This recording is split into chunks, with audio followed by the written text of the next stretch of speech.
as you persist, things that used to bother you don't bother you anymore. The only people who win are those who don't quit. You feel like everything you've done for the past 2 years has been for nothing, means nothing, you're tired, you're discouraged, and you're ready to quit. And instead of celebrating how far you've come, instead of praising God for how far you've come, you're looking at how much you still have left to go and thinking, oh my gosh, why am I even doing this? Why am I even putting my energy into this? And that's exactly what the enemy wants. He wants you to forget how much ground you covered. Logically, you know that you are not doing as bad as you think you're doing. Let me know if you guys actually like the visualization exercises, by the way, because like I got no, like there were crickets. Y'all were not. Okay, so we're doing something different. You're going to stop discrediting everything that Christ has done in you. You're going to stop discrediting your progress, and you're going to start standing on the truth of what Christ has already done. Ephesians 6:13. Okay, it says, having done all to stand, stand therefore. And I used to read that and think like, you know that old song's like, what can you do when you've done all you can do? Child, you just stand, okay? Stand and not quitting. I used to think it was about not quitting, but it's deeper than that. Paul is saying, having done all to stand, having done all. You've already done all of these things to stand firm on your 2 feet. You've defended your psyche. By defended your psyche, I mean like you've defended your thinking. You've defended your mindset. You've defended your attitude. You've put on the whole armor of God so that you don't quit, so that you don't give up, so that you don't get discouraged, so that you don't get depressed, so that you don't get anxious. You've already been doing this in the area in which that you're moving in, right? Like you've already been doing all of this. You've put on the armor. You've been through more things than anyone needs to be through. Realistically, like to be fair, like God's strongest soldier, like needs a nap. You've been through so many things, and you've stood through all of the storms. You've stood through all of the everything. That foundation, that's your faith. That is what you're standing on. That is what is holding you up. And what is your faith? You're not starting over. You're standing on everything that your faith has built, everything that your faith has sustained, everything that your faith is in and around. So last week, I'm working on my book. The day this book comes out, if I don't see you guys at a book signing in a city near you, I'm gonna throw you off of something. I'm gonna be like, hello, this is Team Zozo. We are just here curious to know where you at. Okay, because like where you at? We're talking about like the real book, the real that I've been working on for 2+ years. Started writing it in Paris, ended, finished writing it in Tokyo, and now we're here. So I'm working with my editor. This girl gives me a document. I'll call it a document because it was really a packet, and it gutted me. It crushed me. I was like, what you mean my framework doesn't make sense? The one that I've been,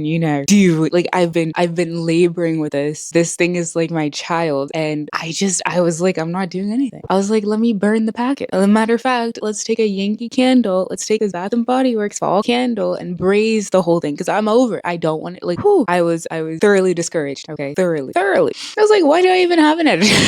Don't need this. So I'm sitting there, I'm doing my thing, whatever. I have my motions, my prayer, my Bible study, all of this. Holy Spirit comes, Holy Spirit says, essentially, in not so many words. Actually, I was worshiping. So I'm worshiping. And I'm like, if I'm going to be discouraged, I might as well worship and tune into the part of me that's not discouraged because I can't be because it's with the Lord. So I'm like, cool, let me sit there and let me hit my worship, hit the YouTube, turn that jaunt on. And I'm like, let's get it.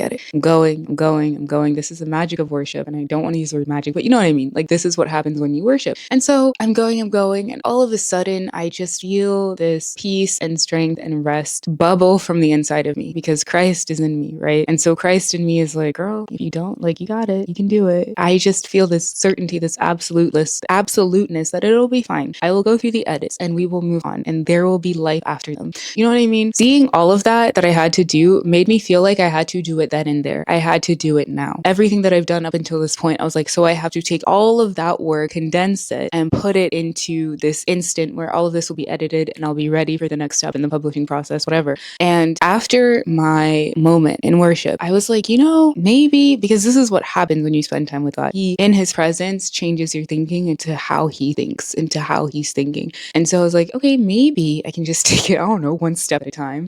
Do everything now, not later, quickly, yesterday. I can take it one step at a time. I can start small. I can start with the introduction. I can start with the big fixes. Let me get my highlighters. Let me get my whatever, even though I don't want to because I'm tired of laboring with this child. It's like being pregnant. I think at the end of the pregnancy, like you generally don't want to be it anymore. I've never been pregnant, so I don't know, but I would assume you generally you're kind of over it and you're like, how do I induce?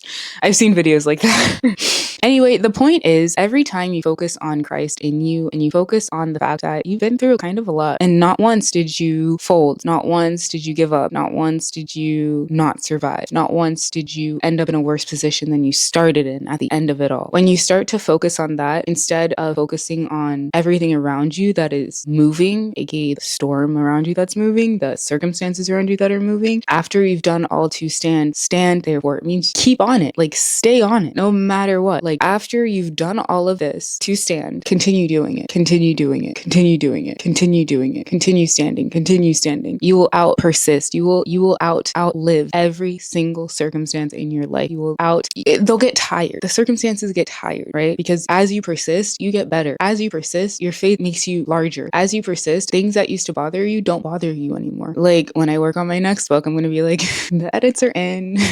Yay. The only people who win are those who don't quit. And you haven't quit and you're still here. Are you seeing where this is leading? You're still standing. Not because you're strong, not because you yourself are your faith. No, it's because Christ is in you. Faith is a substance of things hoped for and the evidence of things not seen. Faith, though I don't have time to go into it right now, is Jesus. So the fact that you are able to stand is only because of Jesus. That's it. So if you keep doing that because he's already overcome everything, you will overcome everything. See how that works? It's beautiful. It's great. It's fantastic. Don't quit. Say this out loud. It's not me standing. It's Christ in me standing. Therefore, I can never get tired of standing. Having done all to stand. Stand. You're good. You got this. Don't worry. You are... Bye. I'll see you tomorrow.